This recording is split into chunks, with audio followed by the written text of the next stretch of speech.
Aujourd'hui, nous sommes dans un monde où la technologie redéfinit notre façon de vivre et de faire du business à une vitesse fulgurante. L'intelligence artificielle est une véritable révolution technologique qui est au cœur de cette transformation. Ce nouveau marché mondial, estimé à plus de 2000 milliards de dollars en 2030, aura des répercussions positives sur les bénéfices d'un certain nombre d'entreprises. Et parmi toutes ces sociétés, lesquelles seront à la pointe de cette révolution et seront en capacité de capitaliser sur l'essor de l'IA, et surtout comment toi, en tant qu'investisseur avisé, tu peux profiter du potentiel de ces entreprises en dénichant les meilleures opportunités. Reste bien avec nous car je vais te dévoiler 3 entreprises qui façonneront le monde de demain.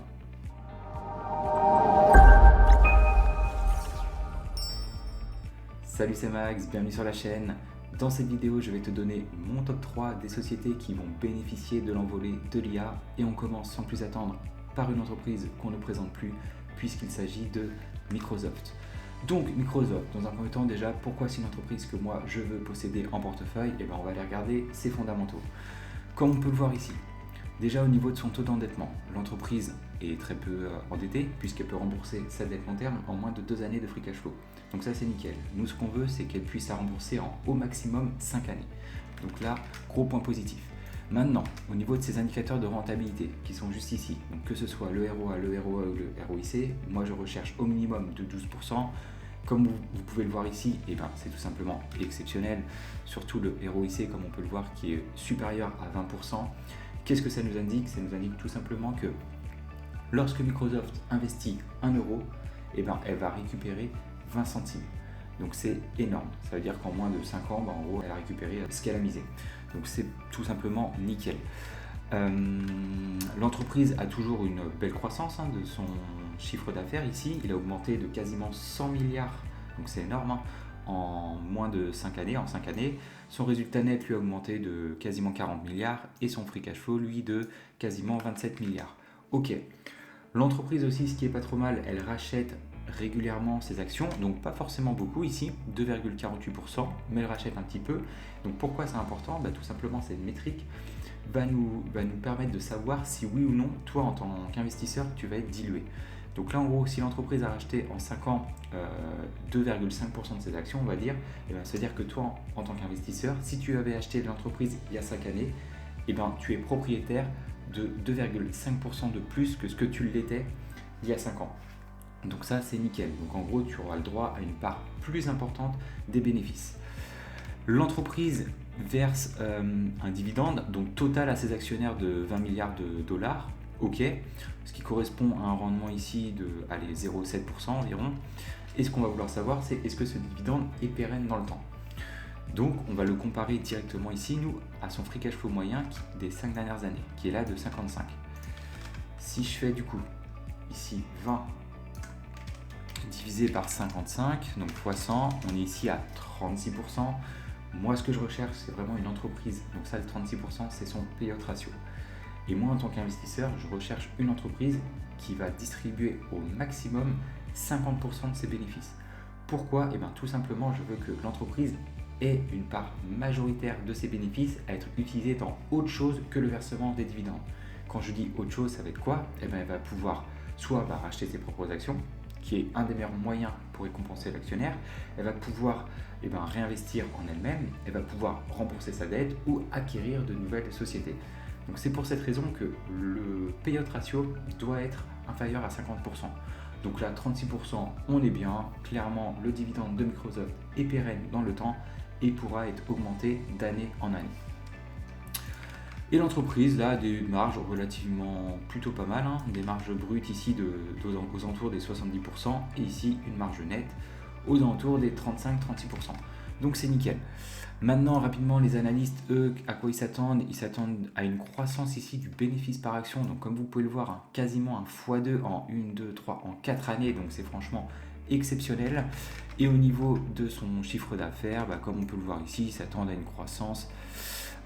On doit être aux alentours des 13% environ, 13% annualisé. Ok. Donc nous, on va essayer de trouver un prix d'achat idéal pour cette entreprise.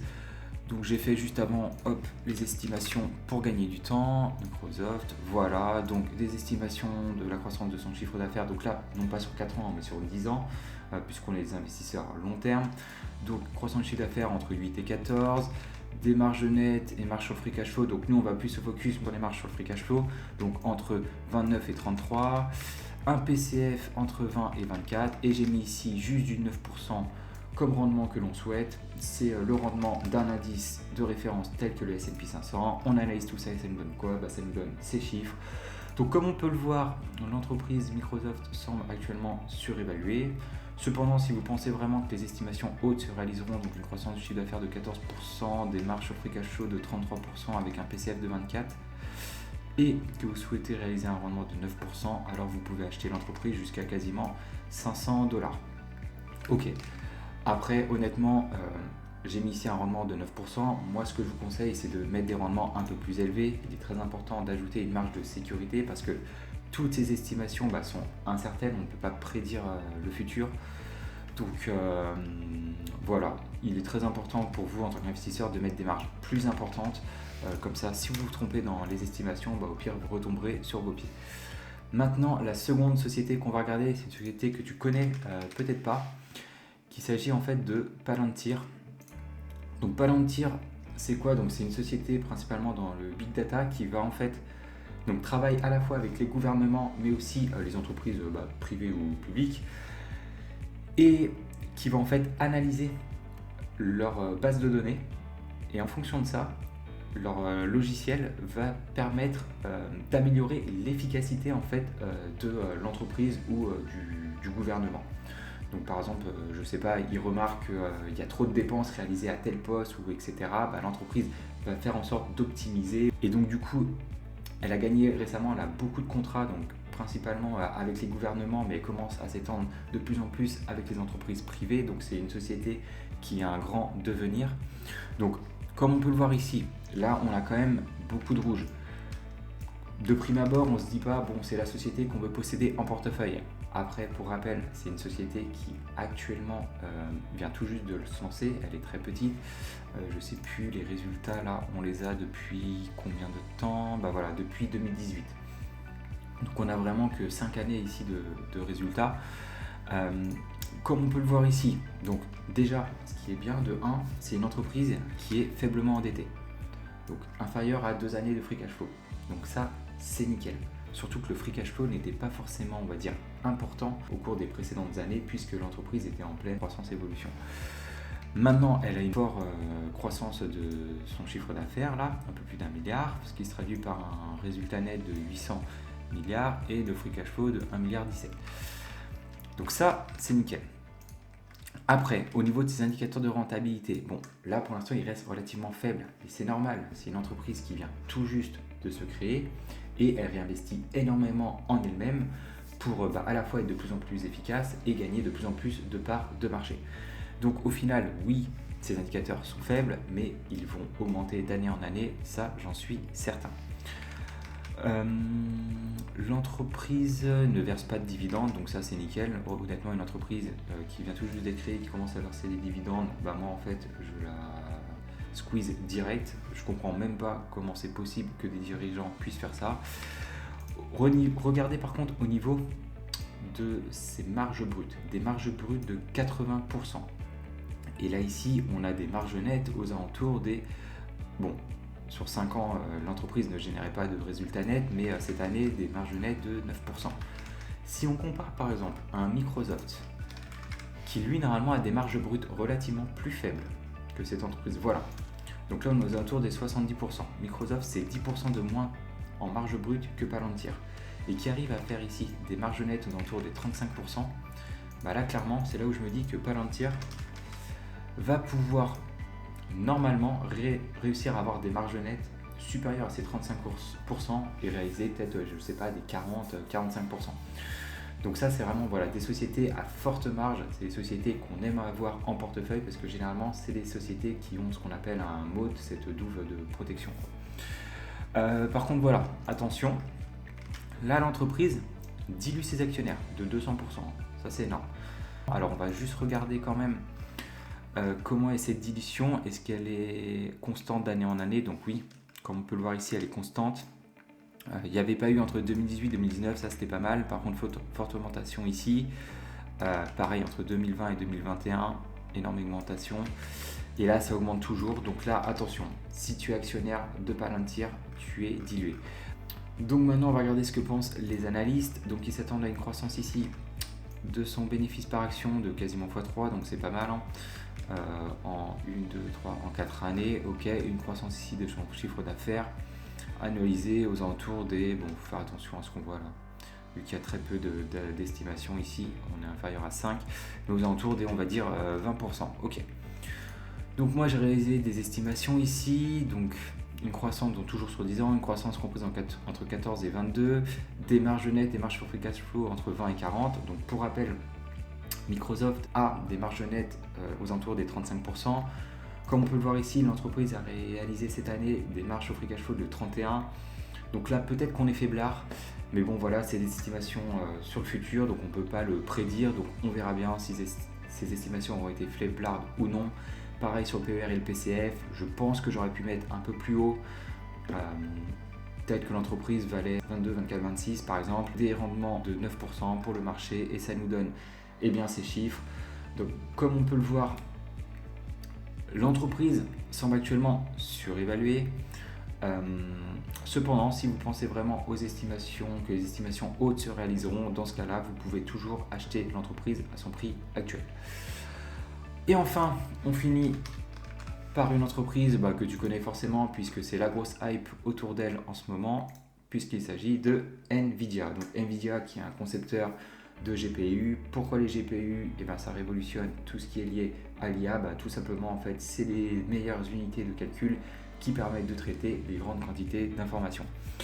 Donc, encore une fois, comme pour les deux autres entreprises, la dette est plutôt bien maîtrisée. Décroissance de son chiffre d'affaires de 50 milliards, c'est nickel. De son résultat net de 26 milliards et de son free cash flow de 22 milliards, parfait. Des indicateurs ici de rentabilité exceptionnels.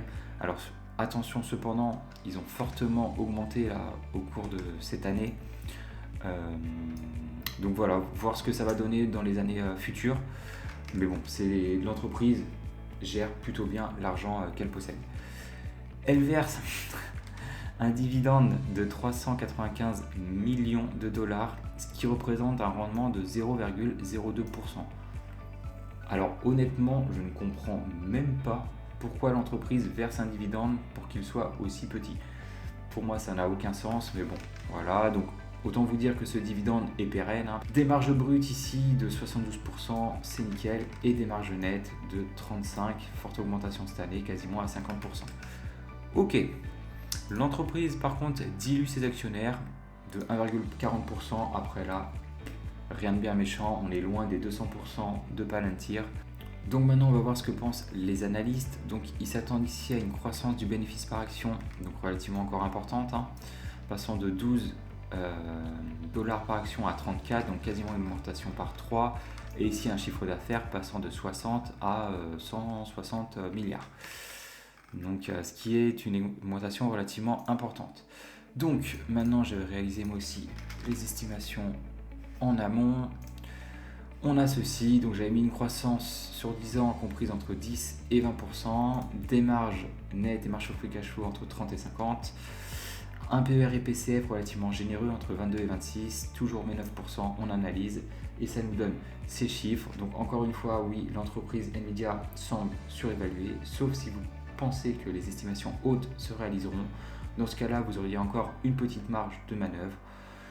Moi voilà, donc dans tous les cas, pour ma part, moi je vous ai mis vraiment ici les rendements du marché pour les trois entreprises. Moi je me fixe toujours des marges de sécurité. Après, à vous de mettre les marges que vous souhaitez. Moi je mets toujours minimum du 12, 13,5 et 15.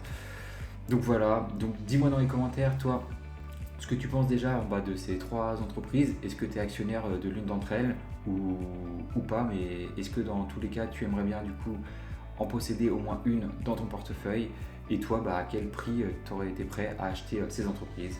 Donc voilà, j'espère que tu as apprécié cette vidéo. Si tu n'es pas abonné à notre chaîne, je t'invite à le faire, tu seras notifié des prochaines vidéos que nous sortirons, et en plus ça permet de nous soutenir. C'était Maxime. Dans tous les cas, on se retrouve dans une prochaine vidéo. Ciao!